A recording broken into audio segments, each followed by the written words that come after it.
Bem-vindo à quinta temporada do Portcast, o conhecimento que vem de dentro das paredes da escola e chega até você. Nesse 10º episódio, os alunos Davi e Marina conversam com o padre Johnny sobre fé e razão, o instinto religioso do coração humano. Oi, eu sou a Marina Morim, do primeiro ano do Colégio Portinari Pretoriano. Estou aqui com o Davi Eburnio. E nós vamos falar sobre fé e razão, o instinto religioso do coração humano, com o padre Johnny, administrador paroquial da paróquia Nossa Senhora de Fátima, em Avaré. Olá a todos, obrigado Marina, obrigado Davi pelo convite. Imagina, prazer, né? Eu acho que é a primeira vez que eu tô conversando com o senhor e a gente queria saber se o ser humano nasce acreditando em Deus ou ele vai aprendendo ao longo da vida em si.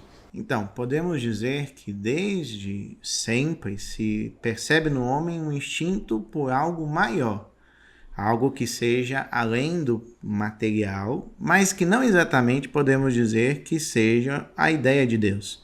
Até porque nós, principalmente do Ocidente, quando dizemos Deus, nós temos uma ideia muito clara, mas que, por exemplo, às vezes no Oriente é uma ideia completamente diferente. Então vamos dizer que, pelo que nós vimos das civilizações desde as antigas até as contemporâneas, o homem nasce sempre com um desejo por algo maior, mesmo que ele não saiba exatamente o que é.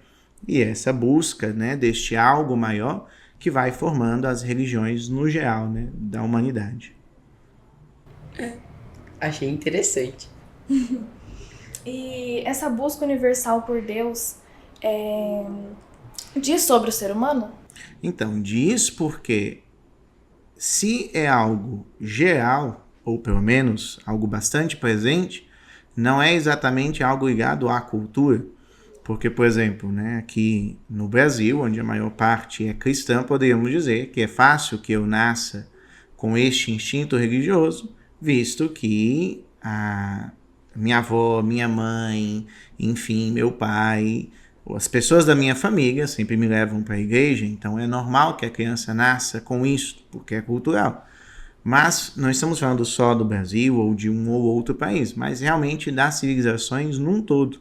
Então representa que, pelo menos naquilo que nós podemos ver, o homem de fato tem um desejo por algo maior do que simplesmente aquilo que ele pode conseguir aqui na Terra, seja de algo que exista maior do que ele, seja algo maior do que ele mesmo é, enquanto um ser mortal como qualquer outro. O senhor acredita que a ausência da fé afeta... Não afeta, mas significa a ausência de um instinto para procurar esse algo maior? Então, digamos que a falta de religião e a falta de Deus, no caso, embora, como eu disse, eu digo Deus tendo uma concepção muito específica. Talvez uma outra pessoa de outra religião não tenha a mesma concepção que eu, não sei qual a religião de vocês. Mas, e não ter isto, qual que é o problema? Se o homem apresenta dentro de si essa busca por algo maior, se ele não tem esse algo maior, normalmente leva à frustração ou até mesmo ao desespero, que é, por exemplo, o que os filósofos contemporâneos, como Feuerbach, Nietzsche, falavam, porque eles diziam que Deus é uma projeção. É como se Deus fosse o que o homem quis ser e sabe que não pode. E Nietzsche falava, isso leva ao niilismo, ou seja, vai achar que nada tem sentido, porque eu sinto que eu queria algo maior, mas que eu não possuo, e não sabendo onde eu posso buscar, muitas vezes leva o homem, de fato, ao desespero por entender, então, nada tem sentido. Se eu vou morrer um dia e eu não vou levar nada daqui, então para que eu vou trabalhar, para que eu vou me esforçar, para que eu vou buscar alguma coisa, se no final das contas nada adianta. Os romanos já tinham essa ideia quando eles falavam a frase, diante da morte, até mesmo a Deus a esperança não acha solução. Então o coração humano foi feito para algo infinito. Isto, pelo que nós vemos, nas religiões no geral, o ser humano parece de fato ser feito para algo infinito e parece desejar este infinito. E aí, por exemplo, no meu caso, como padre católico, pegando toda a riqueza daquilo que são os pensadores da parte católica, como os padres da igreja, Santo Agostinho diz, né? Fizeste-nos Deus para ti, e o nosso coração não repousa enquanto não repousar em ti. Porque se existe algo, né, do ser humano, desse desejo do infinito, eu não me descanso enquanto eu não encontrar alguma resposta, né? Embora, como eu disse, hoje em dia, principalmente devido aos pensadores contemporâneos, que são uma evolução de um pensamento que vem lá atrás, às vezes simplesmente é explicado como uma espécie de ilusão, né? O homem que não aceita o que ele é e, portanto, busca algo maior, mas que não é simplesmente respondido por isso, porque não é exatamente algo programado, né? Gostaria de dizer, não é que é algo que eu nasço com isso em mente, eu tenho que buscar. É algo que eu sinto, embora às vezes ninguém falou nada com isso, nada disso comigo. Dentro da Bíblia fala alguma coisa sobre esse instinto que a gente procura? Então, dentro da Bíblia nós temos, né, no geral, essa ideia de que uma vez criados por Deus, o homem busca a Deus, né? Por exemplo, tem o Salmo, né, que fala: minha alma busca pelo Senhor como a corça em busca das águas, né? Esse sentimento de vazio, de falta de algo, entendido como algo vital, não algo superficial, que é a busca por Deus, né? Ou, por exemplo, os Salmos falam, né? Eu desejo ver a vossa face, Senhor, né? E mostrai-me a vossa face, como esse desejo de conhecer a Deus. Embora falando de Bíblia, nós falamos de algo que vem através de uma revelação de Deus, através, né, dos patriarcas Abraão, Isaac e Jacó, depois de toda uma linguagem, né, e uma história que existe dentro daquele livro que nós chamamos de Bíblia. Eu acho esse salmo aí muito bonito que o senhor citou antes. Acho bem bonito. Porque justamente, né, é um modo de expressar. Né? A pessoa vê ali a realidade e expressa. Eu sinto a mesma falta, né? Tanto que o animal corre o risco, às vezes, bebendo água, porque se ele vai beber água, ele está ali perto dos predadores, que sabem que ele vai precisar beber água. Mas ele fala: eu preciso tanto de beber água que eu me coloco em risco. Da mesma forma, é essa necessidade urgente, né, que o ser humano sente, no caso o salmista, e coloca através dessa imagem. E Deus se revela ao homem ou o homem que o procura? Então, Deus, quando a gente fala de Deus se revelar ao homem, é importante entender que existem dois modos de eu buscar a Deus. Existe através da razão, existe através da revelação. Através da razão é eu entender que é razoável que exista um ser onipotente, onipresente, que nós chamamos de Deus, né, e que eu posso buscar através da criação. Por exemplo, muitos biólogos falam, né, que eles acreditam em Deus porque para eles é impossível não acreditar num ser maior devido a toda a perfeição que existe na criação. Para um animal existir daquela forma, ele tem toda uma estrutura que dificilmente seria feito simplesmente por obra do acaso. Então muitos falam: olha, vendo a criação eu preciso dizer que eu acredito num ser superior, embora não exatamente quer dizer que eu acredite no Deus, né, que da fé cristã, enfim. E também posso buscar a Deus através da revelação, que na revelação é Deus que se aproxima do homem. O que é a revelação? É Deus que fala com o homem, porque eu não tenho como conhecer a Deus sem que ele converse comigo. Da mesma forma que não tem como vocês me conhecerem sem que eu fale sobre mim. Você não pode saber até coisas externas. Você é administrador paroquial da paróquia Nossa Senhora de Fátima, você se veste de tal forma, mas todo o interior você só conhece em seu falar. Da mesma forma, essa é a revelação. Deus que dá a se conhecer interiormente ao homem através das pessoas que ele escolheu para levar a sua mensagem. De acordo com tudo que o senhor falou, é possível ser feliz sem essa busca? Então, sendo alguém que acredita que o homem é feito para algo superior, na minha concepção e naquilo que eu acredito enquanto fé, não. Porque seria um vazio que nunca ia ser preenchido. Se eu busco algo que é superior àquilo que é material, eu não poderia me satisfazer enquanto eu não conseguisse isso, eu não chegasse a isso. Então, de fato, existe sempre um vazio, né, que é preenchido pelo homem quando ele consegue, de fato, a busca e o entendimento de algo maior do que ele, que pode responder a esse desejo. E agora, dando mais ênfase em fé e razão, o senhor pode explicar para a gente o significado desses dois conceitos? Então, enquanto a razão é o raciocínio lógico, né, através de argumentos e através, né, de tudo aquilo que nós temos dentro do nosso cérebro que nos faz pensar, a fé, ela não é fora da razão, ela não é ilógica, mas ela parte do ponto de que se trata de acreditar em algo que eu não posso ver. Por exemplo, numa prova, se você responder que 2 mais 2 é igual a 5, você vai estar errado. Então você é obrigado a responder, se você quiser a parte certa, né, receber o certo lá do professor, que é 4. Na fé existe sempre um ponto onde está a decisão do homem em acreditar ou não. Deus se revela, mas nunca no sentido obrigatório. Não é uma prova científica e matemática e evidente que Deus existe. Existe algo que me apresenta como razoável, como sim, algo lógico, possível, mas que eu tenho que decidir acreditar. Até porque eu não vou ter a prova se aquilo existe ou não. Por exemplo, a vida depois da morte. A vida depois da morte não tem como eu comprovar. Então, existe um ponto ali que eu preciso acreditar. E essa é a diferença da fé. Não que ela vá contra a razão, mas sim que ela parte de um conceito e a razão parte do outro.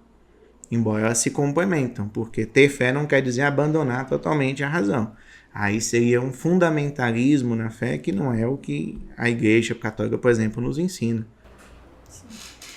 Entre acreditar e entender, tem um limite. Sim, que é justamente esse. Existe um ponto em que ninguém vai poder mais me explicar. E aí eu vou ter que decidir se eu acredito ou não. Então, por exemplo, né, nós padres estudamos teologia. Então nós temos literalmente uma ciência que estuda as razões, né, daquilo que a gente acredita, que pega toda a história, né, o que quer dizer a ressurreição, isso e aquilo. Porém, a vivência dessa fé parte de uma escolha e não exatamente de um entendimento. Eu, por exemplo, né, na Santíssima Trindade temos todos os conceitos, né, sobre a Santíssima Trindade, mas não quer dizer que eu conheça inteiramente a Santíssima Trindade. São Paulo, nas suas cartas, vai dizer, é como se aqui nós víssemos um espelho embaçado, num espelho fosco, e no céu, que aí veríamos completamente, porque de fato encontraríamos com Deus. Então existe realmente um espaço. Olha, não é que eu não entendo nada da fé, mas também não é que eu entendo tudo. Até porque se eu entendo tudo, não existe mais a decisão de escolher. A partir do momento que você conhece toda a matemática, não é mais a sua decisão. O resultado deve ser seguido.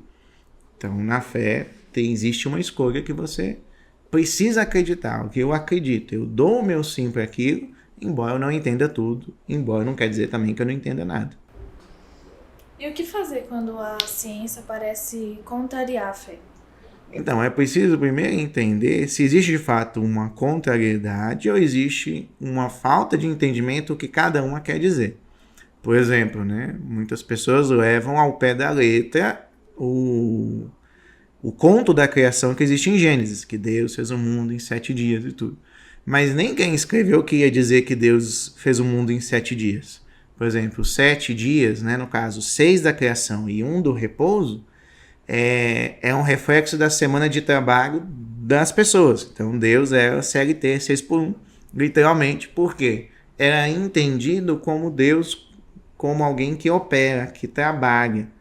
E mais do que como a criação foi feita, se quer dizer sobre o fato de que a criação existe uma ordem e foi feita no tempo, né? Existe um tempo da criação. Qual tempo foi esse? Aí não é o objetivo da pessoa que escreveu, não é esse. Então, muitas vezes a ciência não é que entra em contradição, mas existe primeiro o entendimento. E dentro daquilo que pode parecer, né, contraditório, é realmente entender, olha, qual parte que é o que a minha fé diz, qual parte o que é o que a ciência diz e qual parte existe como conflituoso naquilo. se existe de fato um conflito ou apenas um não entendimento do que as duas querem dizer. Como que podemos, né, equilibrar o conceito, esse pensamento mais crítico com o da razão? Em que sentido? Razão não, crença. Ah, tá. Entendi. Agora sim. Como harmonizar o pensamento crítico e da razão. Só para entender, o que você quer dizer com pensamento crítico? Esse fato de... Como que eu posso dizer? Como o exemplo do Deus criou o mundo em 7 dias. Nesse sentido. Isso, nesse caminho aí. Acreditar não quer dizer que eu deva seguir cegamente. Existe, de fato, por exemplo, na Igreja Católica, a gente fala de dogmas. São certezas de fé que não estão na minha escolha se eu devo acreditar ou não. Se eu quero ser católico, eu preciso acreditar. Mas existe dentro disso toda uma explicação para que eu entenda de fato. Então, o pensamento crítico, ele é necessário, até para existir uma evolução. Né? Vamos pegar de novo o exemplo, eu fui levado para a missa desde pequeno pela minha mãe. No início era uma obrigação, ela me levava, ela não perguntava se eu queria ou não. Você vai participar, beleza. Você vai fazer a primeira Eucaristia, tá bom. Você vai fazer o Crisma, tá bom. A partir do momento, aí chega a hora de eu me perguntar, não, mas por que desta fé e por que das coisas que eu faço? Né? Por exemplo, às vezes as pessoas vêm confessar comigo, né? Especialmente os jovens, falam assim, eu pequei por causa eu fiz isso, isso e isso. Eu falei, tá bom, mas você entende por que é pecado ou você só sabe que é pecado? O pessoal, sei só que é pecado. Eu falei, então, é pecado por causa disso, disso, disso e disso. Então é necessário, de fato, o pensamento crítico no sentido de avaliar tudo para que a minha fé não seja só um bando de regras que me deram. Mas eu decidi acreditar porque eu entendo. Né? De novo, existe uma razoabilidade. Pode não ser evidente, mas existe, né, algo que não é contraditório à razão, existe um porquê. Dentro, lógico, né? Por exemplo, no caso do catolicismo, dentro de uma lógica do catolicismo, que vai ser diferente de outras religiões. Mas existe uma lógica que não me exclui do pensamento, embora não seja completo, no sentido de, eu entendo completamente, igual a gente falou, não, eu não entendo completamente, mas uma coisa não exclui a outra porque eu preciso das duas de fato, para não ser só uma coisa de, eu sigo porque alguém me disse. Isso não é o que ninguém deseja, porque não é uma fé em Deus, não é um entendimento, é seguir uma pessoa, algo que me disseram, mas que nem eu faço ideia do porquê disso. Realmente essa obrigação que geralmente as mães, vós, familiares em geral colocam na criança, no bebê, pode acabar mais atrapalhando do que ajudando. Então, existe também nisso um equilíbrio. Né? Por exemplo, muita gente fala, vou deixar a pessoa crescer e depois ela decide qual fé que ela vai seguir. De fato é importante a liberdade religiosa, mas também é importante eu ajudar a criança dentro do desenvolvimento. Né? Então, da mesma forma que eu ensino a criança várias coisas para que ela sobreviva, eu também vou ensinar a religião, visto que eu tenho como algo importante. Embora lá na frente vai ser uma decisão dela. E então tem que ter um equilíbrio. Não pode ser só obrigação, mas também não pode ser nesse sentido que muitas pessoas pensam, então a criança vai decidir quando ela tiver 18, 20 anos. Porque embora exista esse desejo dentro do coração do homem, a gente também entende que ele pode ser abafado.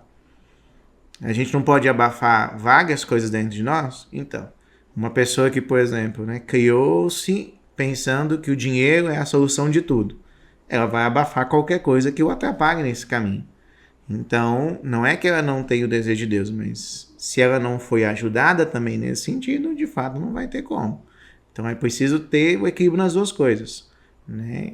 Especialmente no sentido que quanto mais a criança cresce, aí sim, quanto mais fazer entender, a partir de agora você faz um caminho por conta própria e você vai escolher, mas a semente da fé é importante ser plantada para que ela entenda, eu te dei conhecimento das duas coisas e você agora vai escolher o seu caminho. E já existiram momentos em que a igreja entrou em conflito com a razão?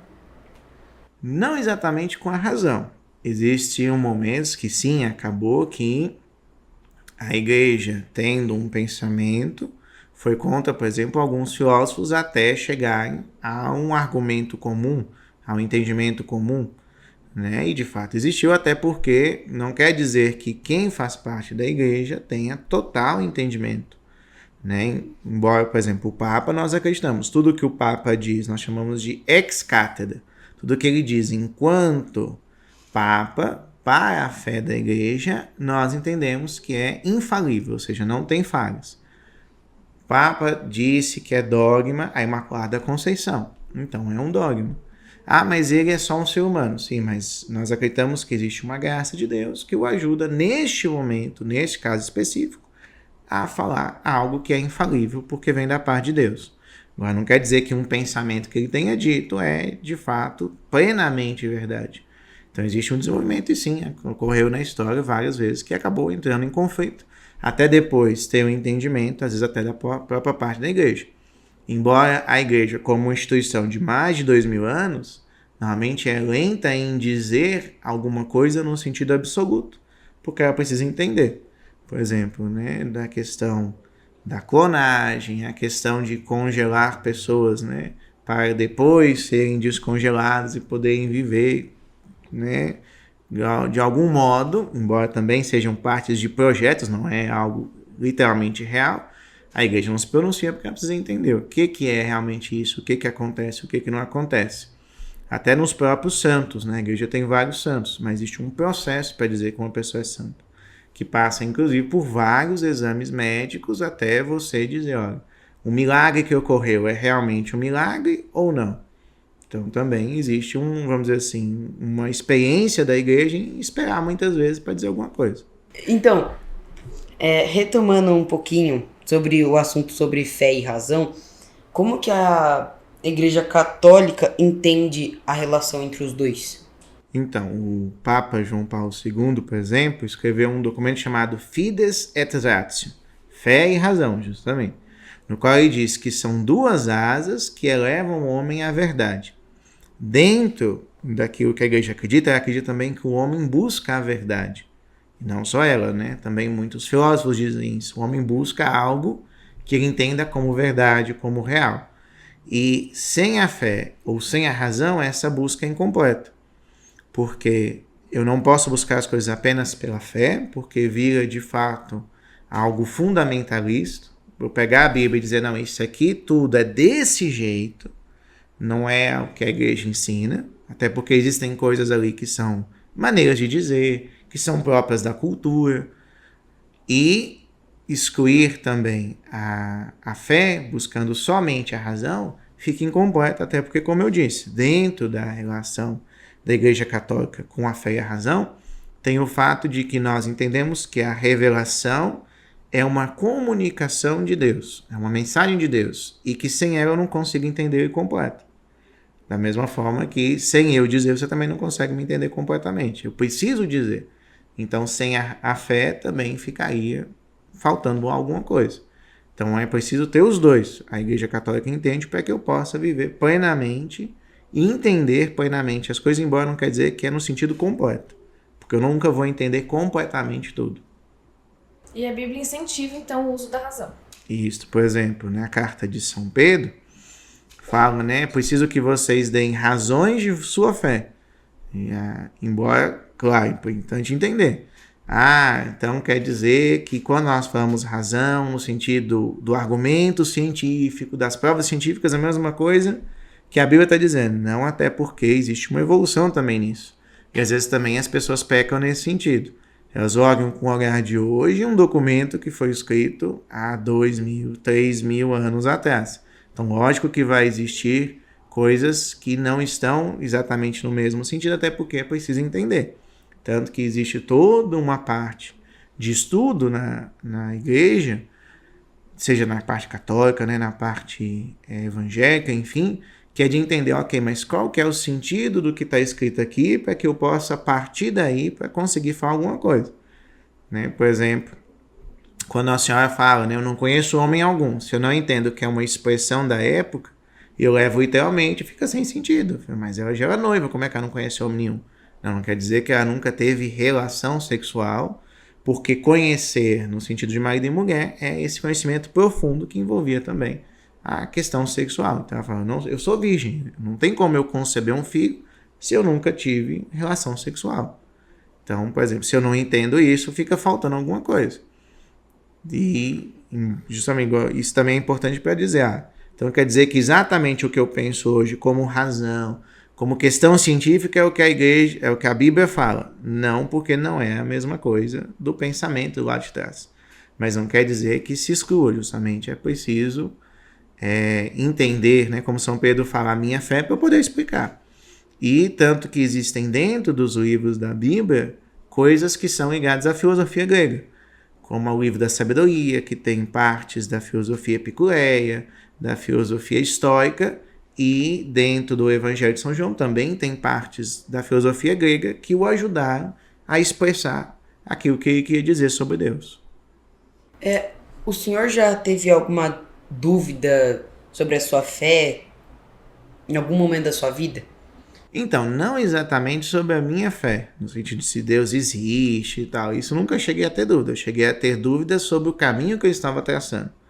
Porque dentro, né, da minha vida como um padre existe uma vocação, que eu entendo como um chamado de Deus. E, de fato, dentro daquilo que eu caminhei, existiam momentos que eu perguntei, talvez eu tenha feito o caminho errado, será que é isso mesmo?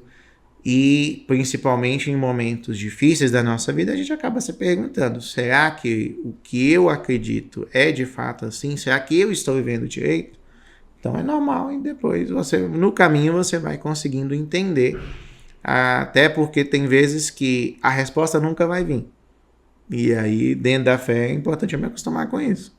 Não quer dizer que tudo que eu pergunto vai ser respondido. Não exatamente da forma que eu quero. E para finalizar, o que mais ajuda uma pessoa a manter a fé hoje em dia? Então, é importante o que nós dissemos aqui, é primeiro entender o que é a fé dela. Não se pode manter uma fé verdadeira se eu não entendo.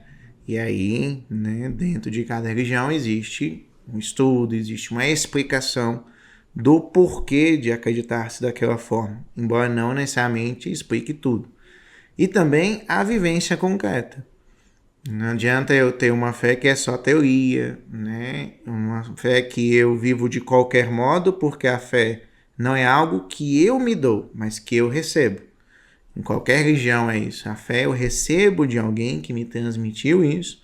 No caso da Igreja Católica, né, eu recebo a fé que foi passada do Antigo Testamento pelos patriarcas, os profetas, e, de modo particular, nem mais importante, por Jesus através de seus apóstolos, para cada um da Igreja. Então, que eu recebo e que eu preciso buscar viver de modo concreto. De novo, dentro da Igreja Católica, por exemplo, na vivência da vida concreta da fé, né? No caso da paróquia, daquilo que eu faço, porque não adianta também eu querer alimentar uma fé apenas de conceitos abstratos, né? De, eu vivo por mim mesmo, né? Então, se eu vivo por mim mesmo, eu estou me dando a fé. Então, não é exatamente nesse sentido, pelo menos para a Igreja Católica, acredito que na verdade quase nenhuma religião seja exatamente isso, né? Porque se eu me dou a fé, eu moldo segundo os meus critérios, então não é algo que eu recebi, é algo que eu me dei. E entender que, como nós dissemos, existe uma razoabilidade em tudo, mas existe também um ponto em que eu preciso escolher acreditar. E aí é uma escolha, né? Apesar de tudo, o que eu não vejo, que literalmente é isso, foi acreditar naquilo que não se vê, eu escolho acreditar e viver aquilo que me foi ensinado. Foi muito interessante, né? As suas respostas foram muito boas, conseguiu esclarecer as nossas dúvidas.